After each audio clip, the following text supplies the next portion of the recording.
Salut tout le monde, je me présente Antoine. Aujourd'hui, je fais mon classement des albums d'Offspring.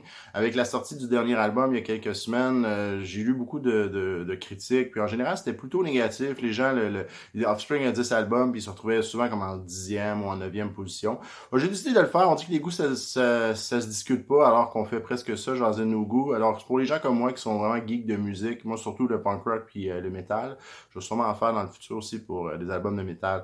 Donc, cela étant dit, je me lance en 10e position. L'album que j'aime le moins, c'est Days Goes By. Sur cet album-là, pour moi, ça a été un bon EP. The Future Is Now, qui est la première tune, c'est ma préférée de l'album, même si le refrain est un rip-off d'une chanson de Rise Against. Sinon, j'aime beaucoup Turning Into You. J'aime beaucoup les deux dernières pistes. Ils ont repris Dirty Magic de l'album Ignition. Je sais pas pourquoi ils ont réenregistré. Je trouve pas qu'elle apporte vraiment quelque chose de nouveau. Cela étant dit, c'est quand même une bonne tune. Sinon, il y a aussi Gun, que j'aime les couplets, j'aime la vibe, mais les refrains viennent scraper la tune. Sinon, dans ce qui passe pas du tout, ben, il y a Cruising California qui, je pense, c'est une parodie de la musique pop, mais ils sont tellement enfoncés dans la parodie que ça a juste l'air d'une tune pop, puis pas bien bonne selon moi. I Want a Secret Family with You, je trouve ça un peu cheesy aussi. J'ai pas trippé sur le premier single, Days Goes By, la chanson titre. Alors, pour moi, je prenais, mettons, les 5-6 tunes que j'aime de cet album-là, ça aurait fait un très bon EP, mais pour l'ensemble de l'œuvre, je suis obligé de la mettre qui est en 10e position. Ensuite, en 9e, je pense que c'est un choix un peu controversé dans la mesure où, d'après moi, il n'est pas dans le top 3 de grand monde, mais certainement pas en 9e position. Je vais avec Conspiracy of One. La raison pour laquelle je classe cet album-là plutôt bas, c'est que je le trouve bon de A à Z. Tu sais, si je devais faire un graphique avec ma courbe d'appréciation, ce serait quasiment une ligne droite, puis il y aurait une petite montée à la fin pour la toute dernière tune, qui est la chanson titre Conspiracy of One, que je trouve vraiment très bonne, plus punk rock old school. C'est la seule qui se démarque vraiment. Bon, ok, oui, il y a des affaires de fun comme Living in Chaos, ils ont essayé quelque chose, Special Delivery aussi. Il y a beaucoup de monde qui ont pas aimé du tout Original Prankster. À partir de Pretty Fly for a White Guy sur l'album précédent, il y a tout le temps la grosse tune pop de l'album. Dans ce cas-ci, c'est Original Prankster. Moi, ça m'a pas dérangé, je trouve. Comme le reste de l'album, correct. Sinon, il y a Want You Bad, qu'il y en a qui ont bien aimé, qui semble être une chanson qui revient en show presque à tous les soirs. Moi, tu vois, je la trouve comme le reste de l'album. Donc voilà, 9e position, Conspiracy of One. 8e position, je me suis auto-surpris parce que j'avais fait un classement avant de les réécouter, puis cet album-là était en 3e place. Et il se ramasse en 8e, c'est Rise and Fall, Rage and Grace. Pourquoi il a baissé autant? C'est que je réalise que j'aime vraiment beaucoup les 5 premières tunes. Altruism, je le prononce mal. Si j'avais à faire un top 20 de mes chansons préférées, ce serait clairement dessus. Trust in You aussi, Hammerhead aussi. You're Gonna Go Far Kid, qui est le hit de l'album, je la trouve bonne. A Lot Like Me, qui est une balade, il y en a qui n'ont pas aimé ça, moi je l'ai bien aimé, mais après ça, le reste de l'album, je trouve que ça fait ça comme ça. Je trouve vraiment pas à la hauteur des 5 premières tunes. Puis en réécoutant, j'ai réalisé que ouais, ben, si je juge vraiment l'ensemble de l'œuvre, je suis obligé de le classer en 8e. Ensuite, en 7e position, qui est un album qui souvent se retrouve en 10e ou en 9e place, avec Days Goes By, le dernier album, Let the Bad Time Roll, et Splinter sont souvent les 3 albums les moins appréciés. Moi, je suis prêt à dire que Splinter, c'est l'album le plus sous-évalué d'Offspring, même si je le classe pas si haut que ça. N'empêche que je le trouve vraiment très bon. Je trouve qu'il est varié. Oui, la dernière piste, When You're in Prison, qui est comme une joke, je trouve qu'elle vieillit un peu mal. Mais si on prend les 11 premières tunes, ça fait un bon album varié. T'as très punk rock de News Long Way Home.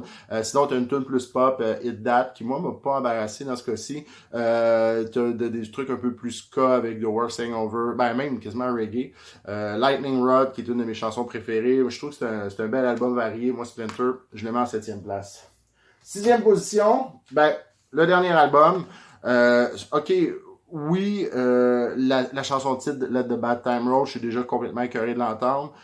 J'ai l'impression qu'elle ne fit pas sur l'album. Ça ouvre avec This Is Not Utopia, vraiment punk rock, super bon. Ensuite, Let the Bad Time Roll, que tu changes complètement d'univers. On dirait que je trouve que c'est une drôle de position dans l'album. Puis ensuite, Beyond Your Walls, qui est ma chanson préférée de l'album. Là, on revient un peu dans... Bon, c'est plus smooth que This Is Not Utopia, mais on est au moins dans le même esprit, si on veut.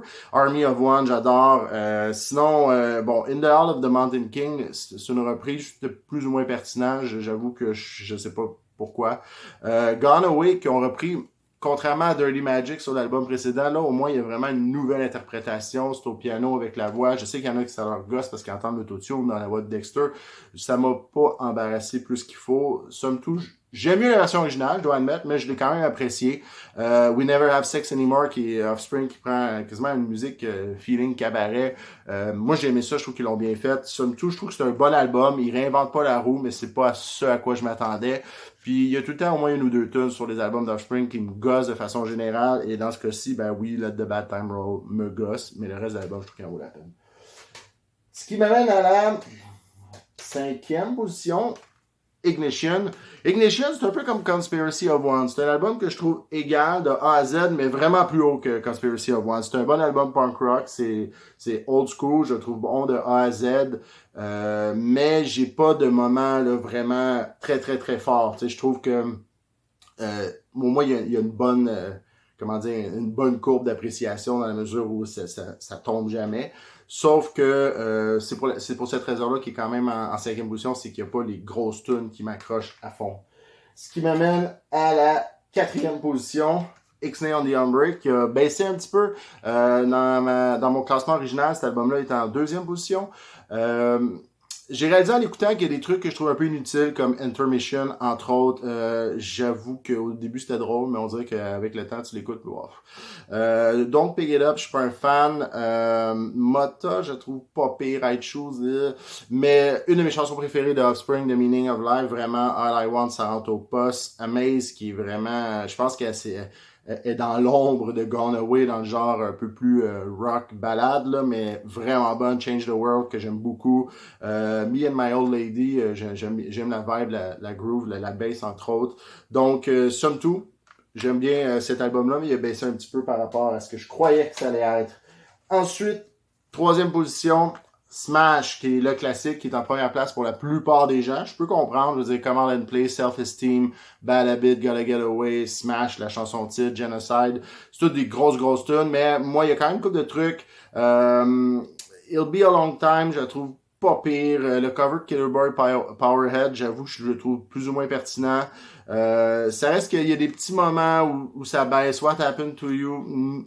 Je peux comprendre, catchy, là, ça va, mais on dirait qu'en réécoutant avec le temps, ça a moins bien vieilli, selon moi. Donc, 3e position, mais ça reste un classique, un incontournable, un album, les gens de ma génération, ça, puis Dookie, ça nous a introduit au genre punk rock des années 90, pour dire ça de même. 2e position, un album qui, lui, a monté dans mon classement par rapport à mon classement original, c'est Americana. En réécoutant, c'est un très bon album. Oui, il est pop, mais ça se peut de la bonne pop. Puis, il y a juste une tune que j'aime pas cet album-là, c'est Voilà Voilà. Je suis pas un gros fan de She's Got Issue, mais ça reste que ça va. Je la trouve meilleure qu'avant. Sinon, mes préférés, la chanson titre Americana puis Have You Ever, c'est vraiment mes deux préférés de cet album-là. C'est sûr que j'avais à faire mon top 20 de chansons préférées d'Offspring. Ces deux-là sont dessus. The Kids Aren't Alright aussi. Le monde diront bien ce qu'ils veulent de Pretty Fly for a White Guy, mais je trouve qu'elle fonctionne, elle est catchy, puis elle est fun. C'est pas ma préférée, mais quand même, je comprends l'enthousiasme pour cette chanson-là. Why Don't You Get a Job, je la trouve le fun aussi. Puis une qui est vraiment excellente, c'est la toute dernière, Pay the Man. C'est vraiment Offspring qui fait du prog. C'est assez surprenant. Je pense qu'il n'y a aucune autre chanson comparable dans la discographie. À celle-là, ce serait cool qu'il refasse une longue tune avec une progression, puis il n'y a pas vraiment un refrain spécifique. J'aime bien. Donc, somme toute, Americana vieillit très bien selon moi. Et l'album en première position, qui est évidemment un choix un peu particulier, mais je sais que c'est pas l'album préféré de façon générale, mais moi c'est le tout premier album, The Offspring, qui est vraiment une vibe old school punk, comme des bands comme D.I. que moi j'aime bien.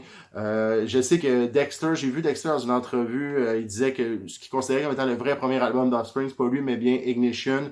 Ben bon, coudonc, c'est correct, mais ça reste que moi, c'est mon préféré. C'est l'album un peu plus dark d'Offspring. Il y a un côté même goth avec des tunes comme Behead, les paroles, puis tout ça. J'ai la version ici avec Kill the President, qui a été enlevée dans les nouvelles versions de cet album-là à cause des paroles. Ça fait vraiment punk old school, début des années 80, mais avec un son plus près de ce qui s'en venait avec les années 90. En ce sens-là, je le trouve révolutionnaire, important. J'aime toutes les tunes, un peu comme Ignition ou Conspiracy of One, sauf que ma courbe d'appréciation est vraiment haute. C'est un album que j'écoute de A à Z assez régulièrement de ce temps-ci depuis que le nouvel album est sorti. Je reviens beaucoup à celui-là. Donc voilà, c'était tout simplement pour le plaisir de jaser avec du monde geek comme moi de musique, puis vous me direz ce que vous en pensez. Sur ce, bonne journée.